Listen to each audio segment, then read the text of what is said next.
할렐루야. 오늘 저희들 역대하 15장 8절에서 19절의 말씀을 가지고 아사 왕의 영적 각성에 대한 부분을 저희들 오늘 좀 함께 나누겠습니다.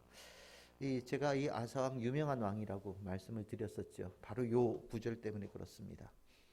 이제 아사 왕이 참 이스라엘의 그 긴 역사 가운데 흔하지 않은 아주 영적으로 또 신앙적으로 역사적으로 귀한 개혁을 일으킨 왕이에요. 실은 이게 모든 사람들이 할 수 있는 일이라고 한다면 뭐 특별한 일로 얘기 안 했겠죠. 근데 이게 개혁이라고 하는 것, 또 특히 영적인 각성을 통하여서 갖게 되어지는 개혁은 굉장히 귀한 겁니다. 쉬운 게 아니에요. 절대 쉽지 않습니다.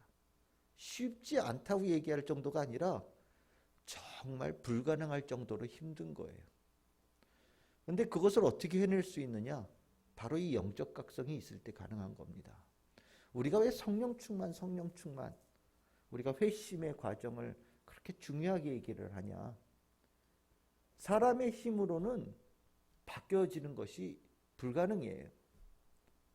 그런데 그 불가능한 것들이 주님의 은혜가 우리 안에 확 들어오니까 내 안에서 정말 불가능하다고 생각되어졌던 것들이 가능하게 되어지고 정말 절대로 무너지지 않을 것 같았던 엄청난 성벽과 같았던 삶의 그 둘러싸인 장벽들이 무너지는 역사가 일어나는 것을 보기 때문에 이것을 가능케 하신 성령님, 이것을 가능케 하신 회개한 자에게 주시는 축복을 우리가 마음에 깊이 새기고 또 성도들에게 서로 이 부분에 대해서 굉장히 중요하니까 우리가 일생을 살아가면서 정말 한 번은 이 귀한 역사 가운데 변화를 한 번을 다 우리가 이루자라고 서로 권면하면서 주님께서 주시는 은혜를 구하는 겁니다.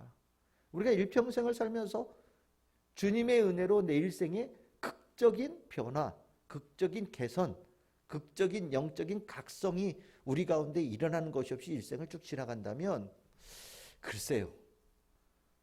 자기는 열심히 노력해서 뭔가를 바꿔보겠다라고 노력을 했겠지만 나중에 이렇게 보면 주님을 만나서 영적 각성으로 변화되어진 사람과 자기 스스로 열심히 노력해온 사람을 이렇게 둘을 이렇게 비교해 보면 아마 비교가 안 될 거예요. 인간은 스스로 개혁할 수 있는 힘이 없어요. 스스로 더 나은 것을 찾아갈 수 있는 능력이 없어요. 그것을 혹 알았더라도 그 다음을 무엇을 해야 될지를 실질적으로 내 스스로가 알지를 못합니다. 옳은 것이라고 생각되어지는 것을 깨달았어도 정작 그 옳은 것을 붙잡고 나아가는 것이 불가능할지도 몰라요. 그런데 그 불가능한 것들이 일어나게 되어지는 경우들인데 그것이 무엇이냐? 영적 각성이 일어나는 경우라는 겁니다. 각성, 깨달음이라는 거죠. 이 깨달음은 충격입니다. 엄청난 충격이에요. 그냥 가만히 자다 말고 일어나서 나 뭐 깨달았어. 이건 깨달음이 아니에요. 네? 밥 먹다가 오늘 너무 맛있는 뭐 먹었더니 갑자기 깨달았어요. 이건 깨달음이 아니에요. 성경에 나오는 영적 개혁, 이 신앙의 개혁을 이루는 사람은요. 큰 사건 속에서 엄청난 사건 속에서 깨달은 거예요. 우리 아사왕 어떻게 깨달았습니까? 구스 사람 세라라는 사람이 몇 명이 쳐들어왔다고요? 100만 명이요. 100만 명이라는 군사가 남유다와 북이스라엘 전체를 다 잡아먹겠다고 100만 명의 군사가 준비를 해서 나라를 쳐들어온 거예요. 이거는 단순하게 가서 협상 잘하면은 전쟁 안 하고 돌아갈 수 있겠지 이렇게 생각할 수 없는 규모의 전쟁입니다. 죽고 사느냐의 나 하나의 개인의 죽고 사는 문제를 떠나서 이 땅에 살고 있는 우리 백성들 전체가 죽고 사느냐의 문제고요. 모든 것이 이 지구상에서 흔적도 없이 사라질 수도 있는 위기의 상황을 아사가 만난 거예요. 뭐가 있어요? 아무것도 없어요. 이미 할아버지 때 한 바퀴 이 애굽에서 올라온 군대가 올라와서 싹 다 쓸어갔어요. 무기 될 만한 것도 없고요. 무기를 살 만한 돈도 없고요. 그만한 인적 자원도 가지고 있질 않아요. 땅덩어리 요만한데요. 애굽이란 나라는 정말 이만하다면 남유다의 땅덩어리는 요만한 것밖에 안 되는 거예요. 사람이 살면 얼마나 살겠어요. 요즘에 여러분들 그 국제 뉴스에 나올 때 보면 저 중국하고 대만하고 계속해서 으르렁거리죠. 중국이요. 인구가 어마어마하잖아요. 그 어마어마한 군인과 그 대만 요만한 섬나라 하나 요만한 거하고 싸우면은 그 여러분들 예상할 것도 없지요. 예? 그런 싸움과 같은 거예요. 그 상황 속에서 아사가 아무것도 방어할 만한 것이 없는데 하나님을 찾고 부르짖었더니 그전까지는 하나님에 대해서 찾지도 않았었는데 정말 급하다 보니까 아버지의 하나님, 할아버지의 하나님, 증조 할아버지의 하나님, 이래가지고 찾은 거예요. 예? 찾았더니 정말 기가 막히게도 하나님께서 와서 도와주셨다는 거 아닙니까? 그 여기에 아주 깊은 깨달음을 얻은 거예요. 이게 각성이죠.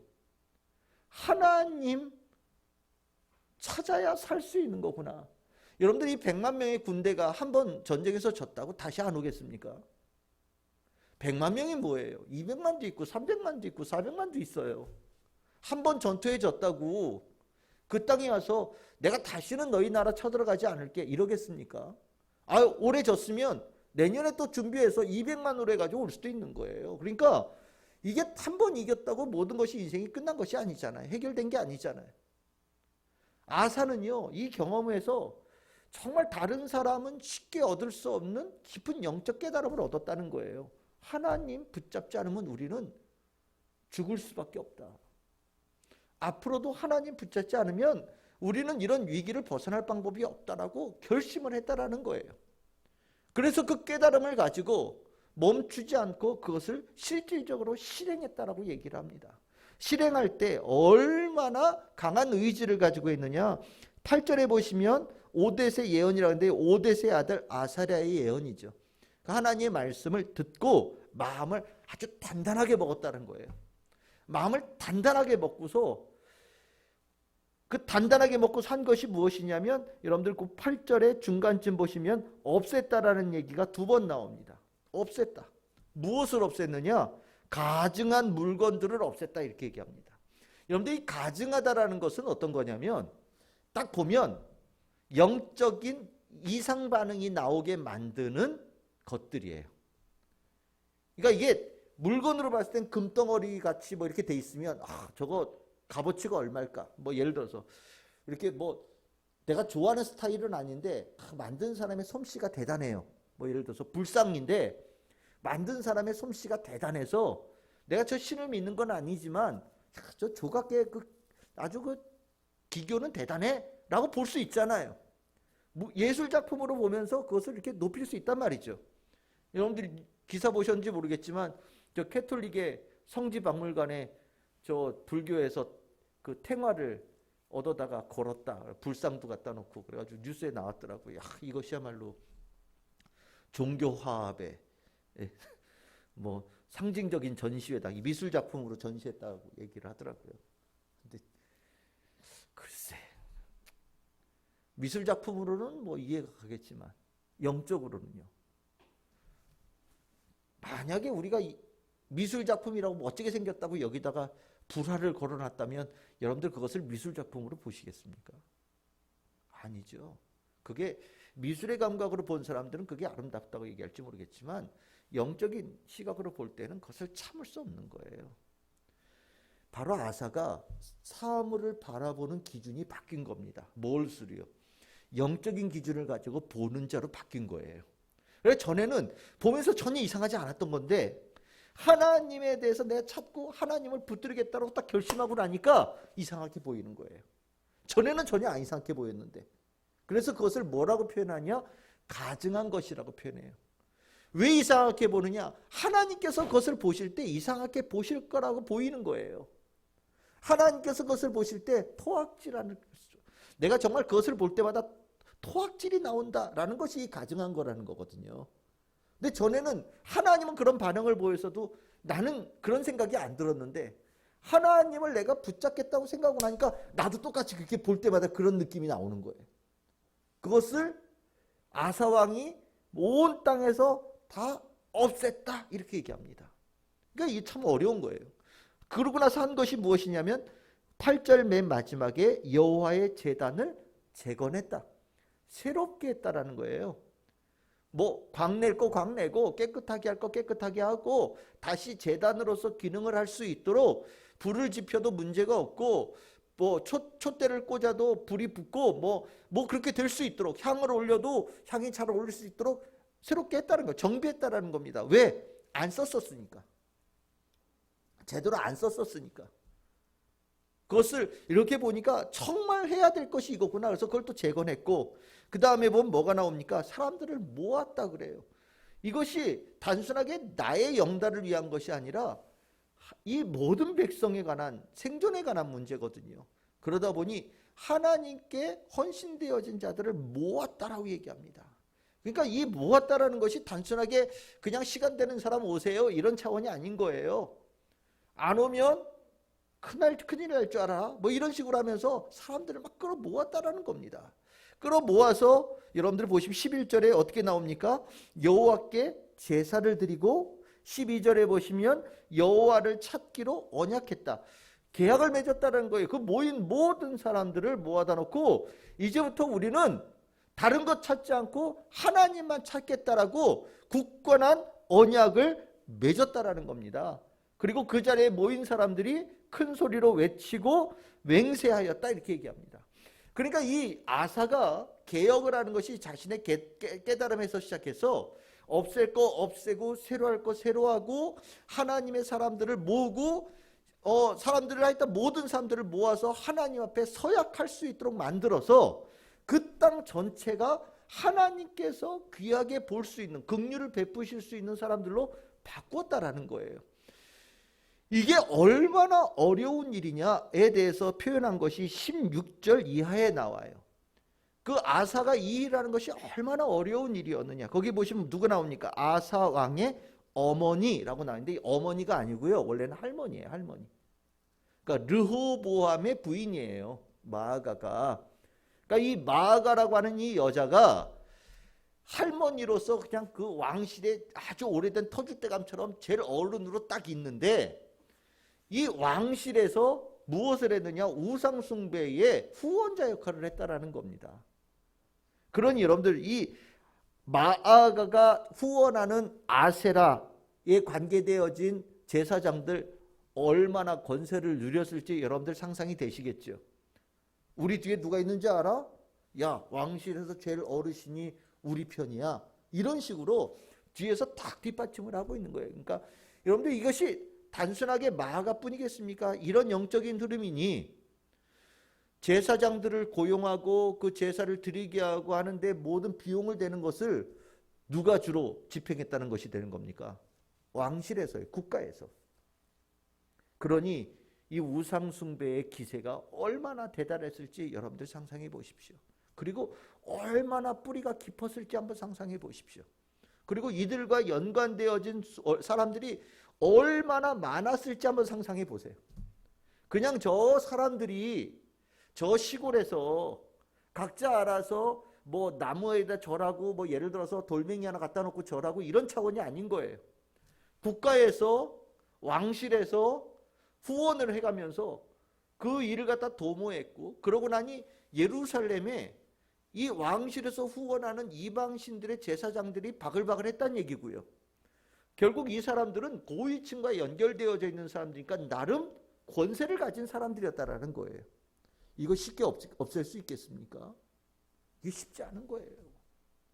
오랜 시간 동안 이미 뿌리 내려서 깊숙하게 이 남유다 예루살렘의 영적인 모든 권세를 다 휘잡고 있었다라는 얘기입니다. 그런데 이 아사가 하나님을 찾지 않으면 죽는다라는 것을 깨닫고 난 다음에 본인이 죽을 각오를 가지고 그 예루살렘을 있는 모든 영적인 더러운 것들을 제거하는 데 나섰다라고 얘기하는 겁니다. 그러면서 그 대표적인 사람으로 그 할머니를 폐위했다. 뭐 이게 윤리적으로 따지면 손자가 할머니를 요즘 애들 말로 하면 디스한 겁니다. 쫓아낸 거예요. 뭐 쫓아낸 것으로 끝냈는지 뭐 죽인 건지 알 수가 없죠. 하지만 폐했다. 그리고 아세라상을 어떻게 했느냐? 찢고 나무니까 이게 높이 올라 있는 거를 댕강 잘라서 어떻게 했다고요?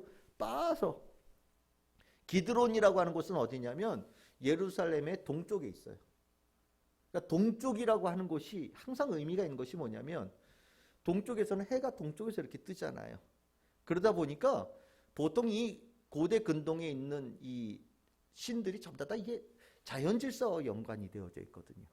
그리고 태양의 이 힘과 연관되어져 있는 부분들이 있어서 그런지 몰라도 동쪽이 이 기드론 시내가가 우상의 본거지였어요. 예루살렘의 동쪽은 우상 디글디글거리는 곳이고 대표적인 곳이 어디냐? 기드론 시내가다.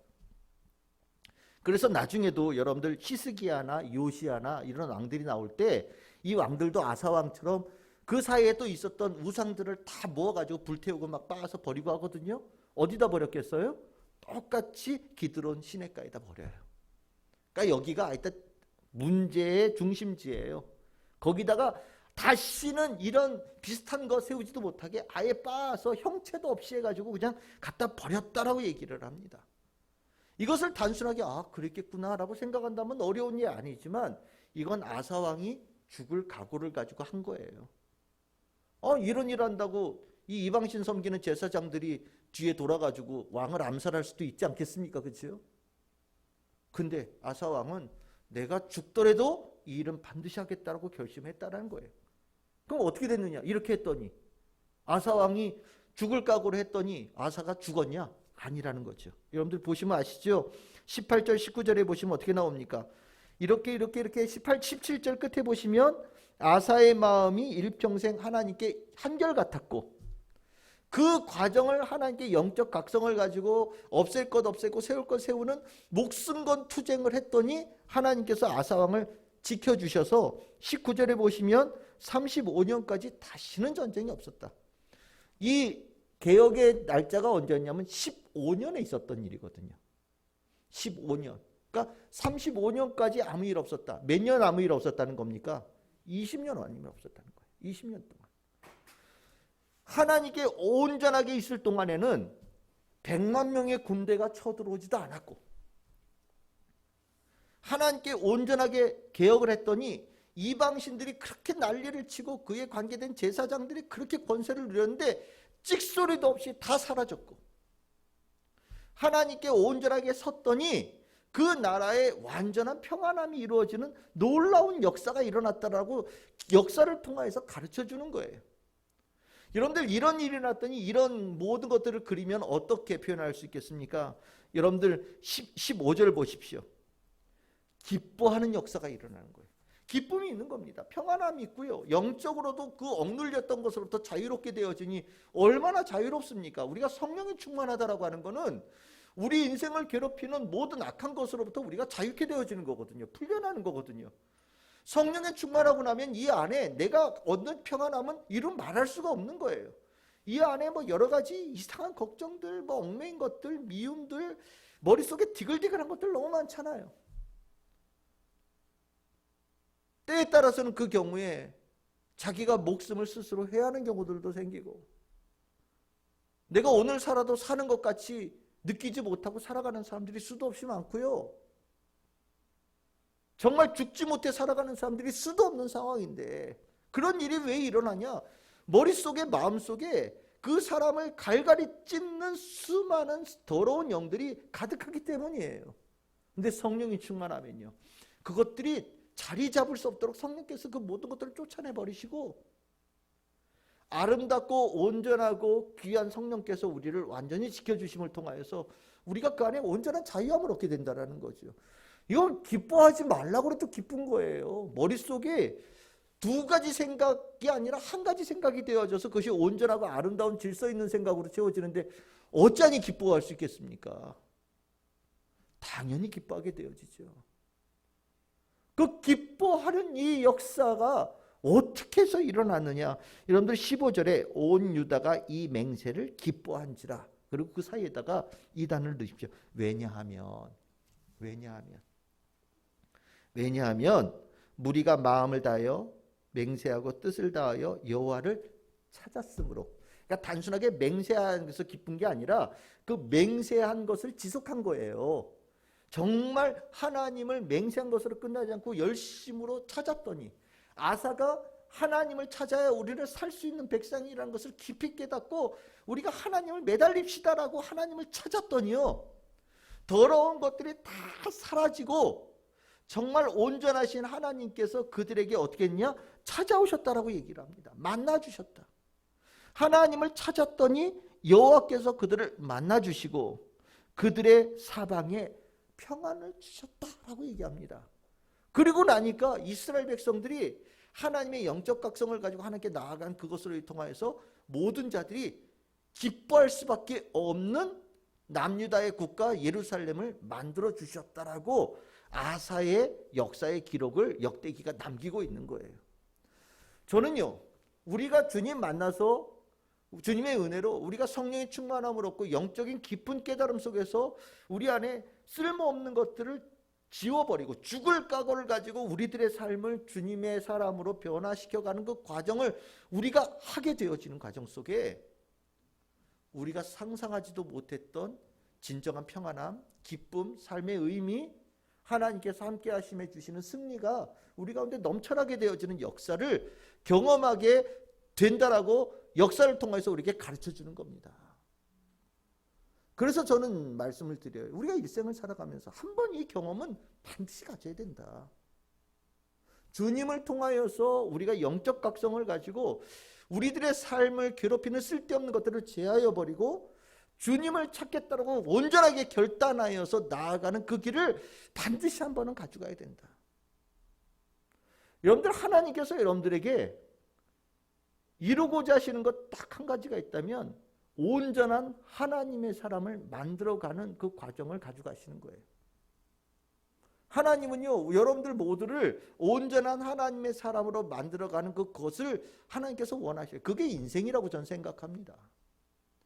그것을 누군가는 좀 일찌감치 주님을 만나고 성령의 충만함으로 쓸데없는 것들을 제하여 버리고 온전하게 주님께 집중하는 자가 되어져서 그 하나님의 사람의 온전함으로 평안함과 기쁨이 있는 인생을 일찌감치 맛보며 살아가는 사람도 있고, 누군가는 정말 찔끔찔끔 정말 1년에 1%씩 해가지고 한 죽을 때쯤 돼가지고 한 70%, 80% 될까 말까 정도에서 나머지 20% 끊임없이 아직도 괴롭히는 그 공간을 사단에게 남겨준 상태에서 고통 속에 살아가는 사람도 있고, 누군가는 그냥 하나님으로부터 변화되어지는 것에 대해서는 완전히 의식 없이 정말 힘들게 살아가면서 인생 살고 난 다음에 인생은 정말 힘들어. 왜 이렇게 힘든지 몰라. 왜 이렇게 고통스러운지 몰라. 자기 인생 한탄하고 죽지 못해 살아요. 이렇게 얘기하면서 인생을 마무리하는 사람들도 있다고 저는 생각을 합니다. 우리는 하나님 사람 되어져서 이 아사와 같은 이 결단 속에 주께서 우리에게 선물로 주시고자 하는 것들을 얻는 자들이 전 되어야 된다고 저는 믿습니다. 여러분들에게 신앙생활의 의미가 뭐냐라고 얘기할 때 이 놀라운 영적 각성을 통한 개혁이 우리 가운데 있고 난 다음에 그 다음에 이루어지는 인생이 여러분들이 신앙인으로서 정말 맛보아야 될 진짜의 삶의 모습이라고 저는 생각을 합니다. 그러니 여러분들, 이 아사가 목숨 걸고 한 이 개혁, 하나님을 찾는 뜨거운 열망, 불필요한 것들을 목숨 걸고 제하여 버리는 이 용기, 여러분들이 있기를 바랍니다. 그리고 그것에 주시는 축복으로 여러분들뿐만 아니라 그렇게 힘들게 많이 살아가는 사람들에게 용기와 힘을 주실 수 있는 성도들 되기를 바라요. 여러분들은 어떠십니까? 여러분들의 인생에 정말 기쁨, 정말 평안함, 정말 소망, 한번 확실하게 여러분들 확신하고 나는 그것을 알아요 라고 얘기할 수 있습니까? 얘기할 수 있어야 됩니다. 하나님의 사람은 그것을 우리 힘으로 얻는 것이 하나님께서 선물로 주시니까요. 우리는 그 힘 가지고 천국을 소망하면서 살아가는 거예요. 정말 많은 사람들이 그걸 모르고 살아요. 정말 많은 사람들이 그거 몰라서 힘들게 살고요, 고통스럽게 살아요. 우리가 먼저 앉아가 되어져서 그들에게 이 기쁨과 평안함과 하나님께 주신 축복을 전해주는 우리는 사명을 가졌다는 것을 꼭 기억하시기를 바랍니다. 우리 모든 성도들은 이미 주님 안에서 거듭난 성도들이고 주님께서 주신 축복을 받은 성도들입니다. 여러분들은 제가 오늘 얘기한 이 기쁨과 평안함을 이미 다 알고 있고 이미 누리고 계신다고 저는 믿습니다. 그것이 얼마나 귀한지 다시 한번 하나님께 감사드리면서 우리 안에 하나님께서 세우신 하나님의 나라를 귀하게 여기고 이 하나님의 나라를 많은 이들에게 전할 수 있는 우리 성도들 다 되시기를 주님의 이름으로 축원합니다.